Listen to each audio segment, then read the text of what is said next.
it, too. So Michigan's having a good year in college hoops. The Big Ten, as a rule, is. By the way, cold and flu season, try Vicks Sinex nasal spray.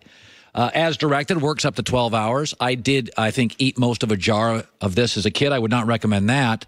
Vicks Sinex nasal spray. It's interesting. Our next guest has always reminded me of Tony Romo. Tony Romo was undrafted.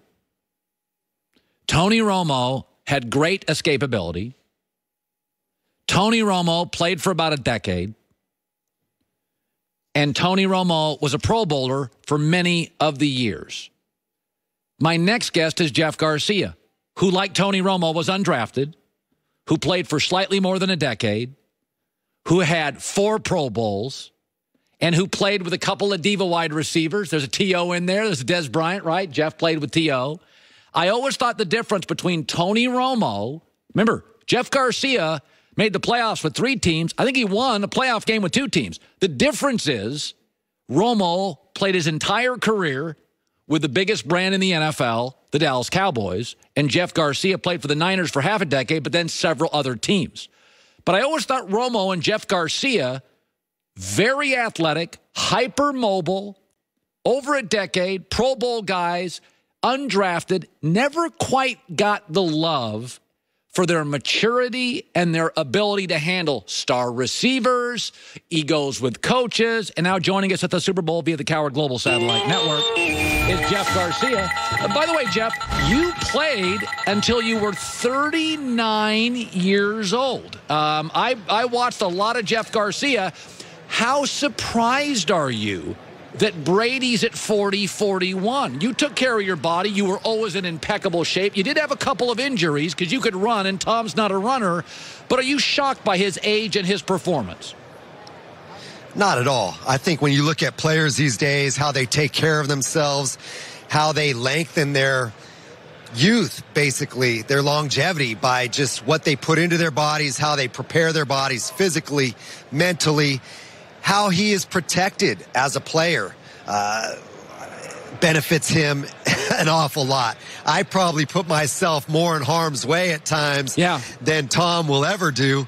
But at the end of the day, I really believe that I could have played into my 40s, but you need that consistency, like you were mentioning. I didn't have the stability of one franchise, one organization buying into me, keeping me around for a decade or more than a decade. I continually had to prove myself. I went to the Raiders at 39 years old. I believed I should have been the starting quarterback instead of Jamarcus Russell, which it turned out to be his last season in the National Football League.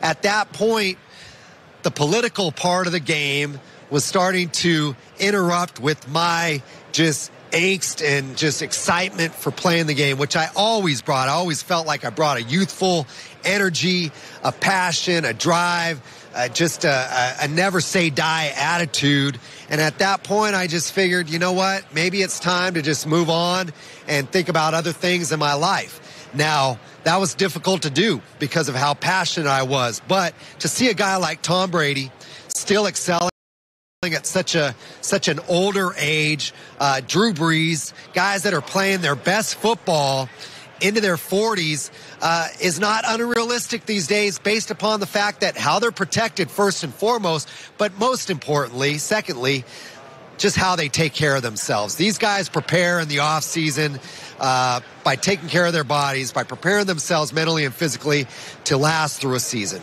You know, it's interesting. Belichick, his system is sort of anti-star, squashing personality. McVay is more kind of flourishing and embracing personality. They're two different systems. They both work terrific. What would you have preferred as a quarterback? The rigid Belichickian style, or the McVay is, let's bring the stars, I'll take a little dysfunction, even my punter's cool. What would you have preferred?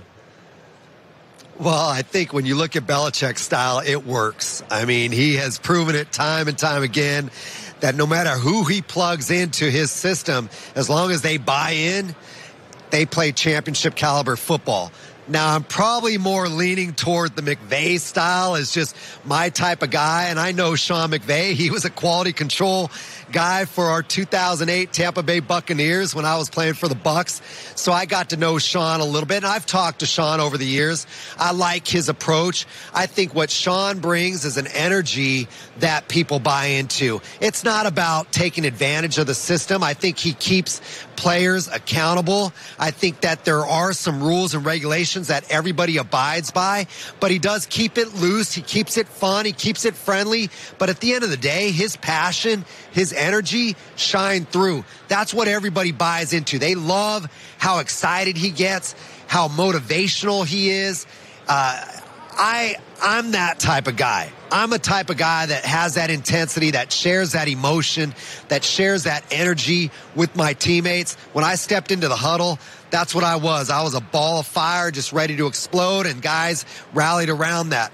I probably would end up going that direction. But, hey, you can't take away from what Belichick, what Brady have done for 20 years. I will say this. I generally, Jeff Garcia joining us, I generally, Jeff, I think you have to keep dysfunction in football to a minimum. This is a sport about efficiency and choreography and leadership and we over me.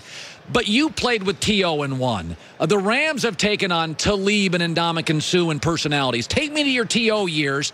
How much of this free agency, big personality stuff can a locker room withstand, Jeff? Yeah, I think it's important to have quality leadership within your locker room. When you have quality leadership within a certain number of guys that have proven themselves as veterans, you can take on a bigger personality like that and keep it at bay from the standpoint of just produce on the field. We're not going to worry about your off-field antics. We're not going to worry about your personality.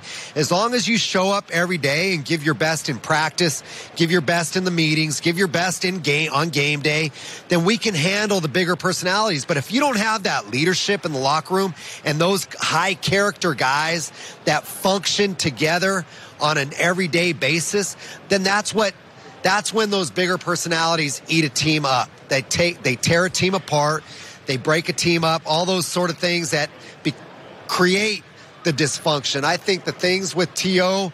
that we experienced in the past, we knew what he brought to the table from the standpoint of he was a difference maker on the field. He was a beast to contend with.